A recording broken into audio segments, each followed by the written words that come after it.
either cut it in half, just because the designs are sort of medium sized really, and if I use 2 big pieces like this, they are quite big to do, and it will cover your flowers. That's not a good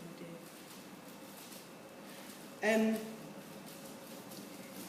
This part here, the cutting, obviously it's time consuming, so you'll be able to do this before the assessment, just so you know, because it's just making sure that you've got 2 pieces. But the folding and stuff you wouldn't be able to. Okay, but I'll let you cut it, because I wouldn't want you to be rushing. Oops.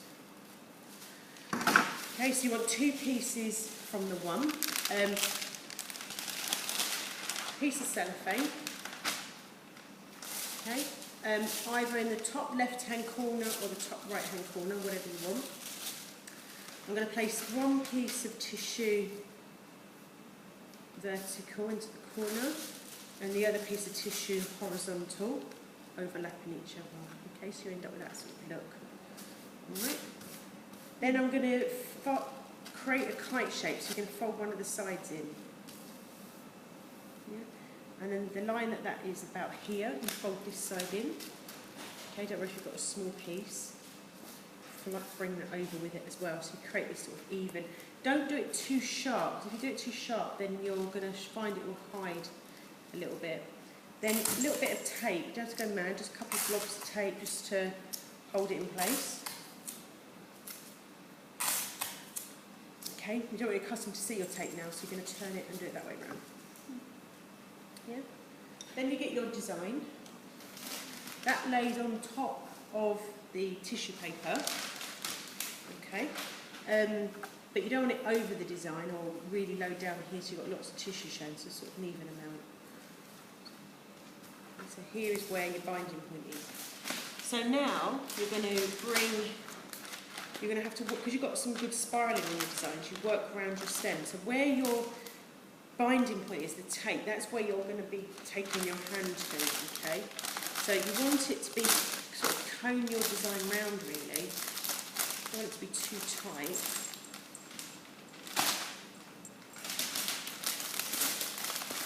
And then like this piece to sort of tally with this piece. You'll see that bottom bit out in a minute.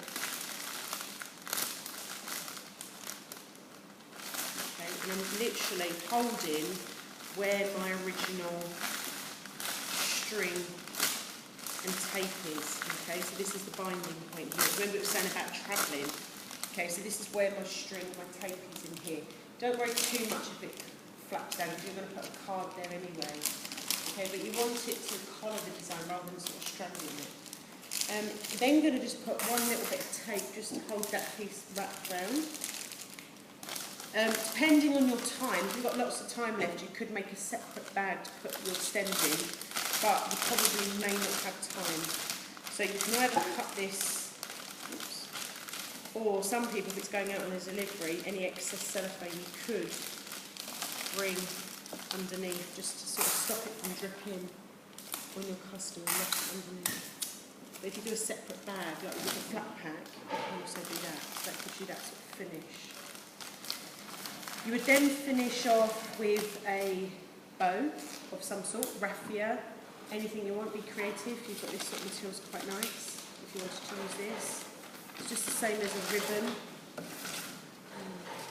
but it's good to have a separate tie for your, I'm going to use this. The only way you could do this is with a figure of 8 style bow. You wouldn't be able to actually do this as a pom-pom, it would be too hard. Okay, so you would do like a figure of 8. So it's quite thick ribbon, so you wouldn't want to be too many loops, even maybe a couple of loops, maybe smaller.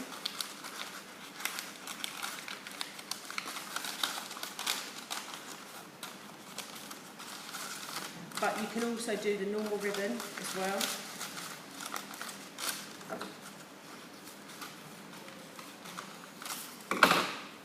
Tie with normal ribbon because it's quite thick, so it won't tie well otherwise. Nice and tight.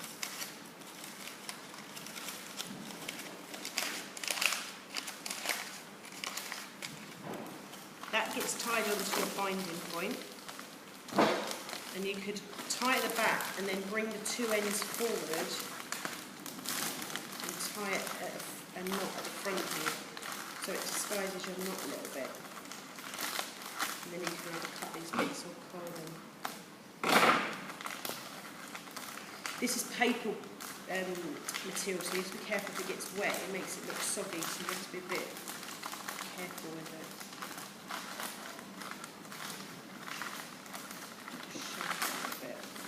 Use ordinary ribbon as well. You could make a little bow and put a little bow at the top. It's up to you, depending. Then to finish it off, you would select your card, your suitable card. Okay, you've got your message on your order form. If something's spelled incorrectly, most of the time we think, oh, we'll change it because it's spelled wrong. But you have to be really careful because a lot of people spell names differently nowadays as well. So don't change the message on the order unless you phone that customer to check, because it could be that that's how they want it spelled, and if you make a mistake then there's a complaints procedure and then you might have to give a refund and all that sort of thing. So do query it with someone. So we've got to Sarah. So you use the picture side, try not to bunch up your message right in the corner, use the whole space. Happy birthday.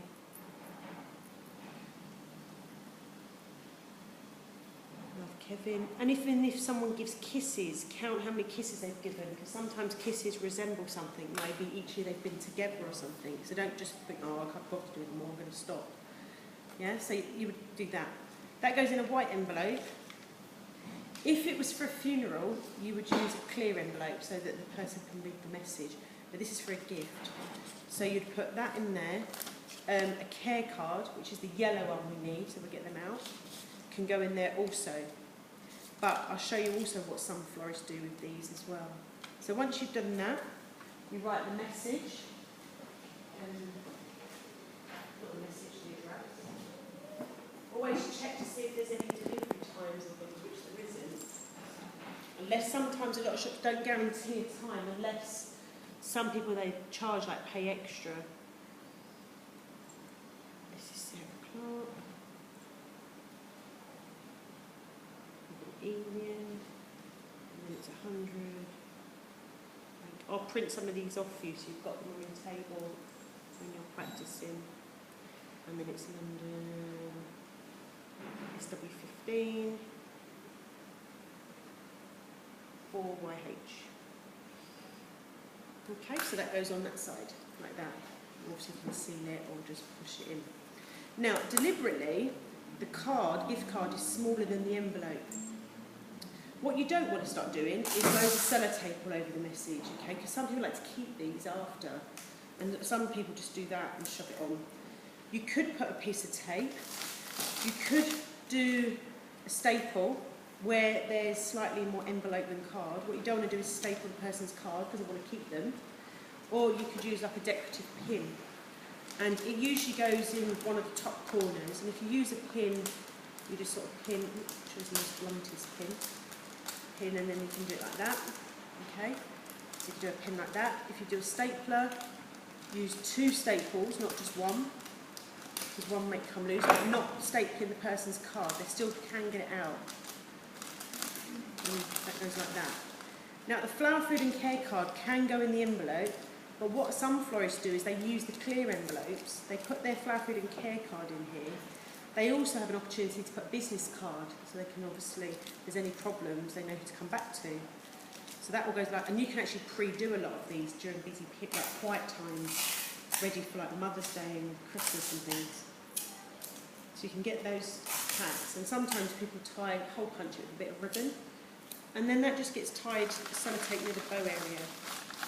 So it's just giving that little bit of advertising and a bit of instruction, and that normally goes around there. Okay.